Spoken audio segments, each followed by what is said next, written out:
Autumn in Boston is brief. On an October afternoon, as the cold wind began to scatter the leaves of the street trees, Ketty Watson, a nurse at Central Hospital, was about to finish her long night shift. After checking her patients' charts one last time and handing over to the next shift's nurse, she headed for the locker room. "Another tough day, Ketty," said Isabella, a senior nurse. "Any plans for the weekend? Spending time with family?" Ketty smiled and shook her head. "No, my mother and sister are going shopping in New York tomorrow. I'll be at home battling a mountain of laundry." "You always seem to take on all the housework," Isabella said with sympathetic eyes. "Don't you ever take some time for yourself?" "It's fine. I'm used to it," Ketty shrugged. She didn't say it out loud, but caring for her family had become her habit. In the Watson household, it was taken for granted that Ketty would handle most of the chores. Ketty left the hospital and returned to her lonely apartment building. Her apartment was modest, but kept clean. The refrigerator was adorned with many postcards from her father, held up by magnets: London, Paris, Rome. Names of cities marking his work travels. Henry Watson was an executive at a large trading company and traveled overseas frequently. He had a calm and rational personality, but he had always regarded Ketty as special. When Ketty decided to become a nurse, he was the only one who supported his daughter's decision. The phone rang, and Ketty hurried to answer it. It was her mother, Martha. "Ketty, do you remember the dinner party tomorrow? Kate's designer friend is coming, so be back by 6. "Yes, I remember. Have you finished the shopping?" "Oh, well," Martha said awkwardly. "Kate and I decided to go shopping in New York tomorrow afternoon. We'll be back by evening, but could you take care of the shopping and dinner preparations?" Ketty suppressed a sigh. "All right, I've taken time off, so it's fine." "Thank you, as always, Ketty. You're always so dependable," Martha said. "Since you're a nurse and independent, these things are no problem for you. Kate is still establishing her career, so networking is important for her." After hanging up, Ketty sank into the sofa. Her sister, Kate, worked as a freelance interior designer. Talented, charming, and sociable, Kate was her parents' favorite. Her mother, in particular, showed strong interest in her daughter's social success. Ketty's cell phone rang. Looking at the screen, she saw it was a video call from her father. "Ketty, how are you?" Henry's face appeared on the screen. He seemed to be calling from a hotel room. "I'm fine, Dad. Where are you now?" "Paris. Planning to fly to Brussels tomorrow." Henry showed a tired expression but smiled. "A new project has started. It looks like I'll be on an extended trip in Europe." "How long?" Ketty asked worriedly. "About 3 months, I'd say," Henry said apologetically. "I'm sorry. I won't make it back for your birthday." "Don't worry about it." "Is work difficult?" "Yes, but I'll definitely call you." Henry's expression became serious. "Ketty, contact me right away if anything happens." "Any time is fine." "I understand," Ketty smiled. Her father's kindness warmed her heart. "And please look after Martha and Kate, too. They'd be lost without you," Henry said jokingly. But there was truth in his words. "Of course, as always," Ketty answered lightly. The following week, Henry departed for Europe. Ketty returned to her busy routine, alternating night and day shifts. At home, housework for her mother and sister always awaited her. Her presence was taken for granted, and her efforts were rarely acknowledged. Then came the fateful day. On a cold, rainy evening in early November, Ketty was leaving the hospital after finishing her night shift. As she was crossing an intersection with her exhausted body, a large truck that should have stopped at the red light came skidding toward her. With the impact came darkness. Ketty's consciousness returned intermittently. It felt like being underwater. People were bustling around her, and voices could be heard from a distance. The emergency room at Central Hospital was filled with tension. The medical staff worked as one to save the life of their colleague, Ketty Watson. "It's Watson." She was on her way home after the night shift, Dr. Martin, the emergency department chief, exclaimed upon recognizing her. "Contact her family." From Ketty's personal file, her mother Martha's phone number was found as the emergency contact. A young nurse dialed the number with trembling hands. Outside, it was still dark before dawn. Hello, Mrs. Watson. This is the emergency department at Central Hospital. Your daughter Ketty has been in a traffic accident. On the other end, Martha answered in a sleepy voice. Ketty? What happened? She's in critical condition. Could you come to the hospital right away? After a moment of silence, an unexpected reply came back. I'm out walking my sister's dog right now, so I can't. Perhaps I can come in the afternoon. The young nurse listened in disbelief and asked again, Ma'am, your daughter is in a very dangerous condition. She has multiple traumas and is bleeding. Could you please come right now? I told you I can't right now. Martha's voice contained irritation. Kate's poodle is on a strict schedule. Besides, Kate and I have plans to go to New York this afternoon. The call ended. The young nurse was dumbfounded. She reported the situation to Dr. Martin. The doctor frowned, but treating the patient was the priority now. Let's try calling again later. For now, let's focus on saving her life. Ketty was taken to the emergency operating room. Internal ruptures, multiple fractures, head trauma. Her condition was deteriorating by the minute. The surgery lasted 6 hours. By the time it ended, it was already past noon. Dr. Martin called Martha again. This time, he explained the situation in a stern tone. Mrs. Watson, your daughter's condition is extremely critical. She has multiple fractures, internal injuries, and brain edema. I strongly recommend that you come as soon as possible. I understand, Martha replied curtly. But there was no further response. Ketty was moved to the ICU. Only machines and 4 stands surrounded her bed. There was no sign of family. Instead, her fellow nurses took turns sitting by her bedside, holding her hand. Ketty, can you hear me? We're here with you, Isabella whispered in her ear. Hang on.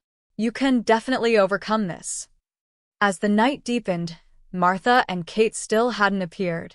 Someone suggested contacting Henry in Europe, but his number wasn't listed in the emergency contacts registered by Martha. Ketty's cell phone had been shattered along with her bag at the accident scene.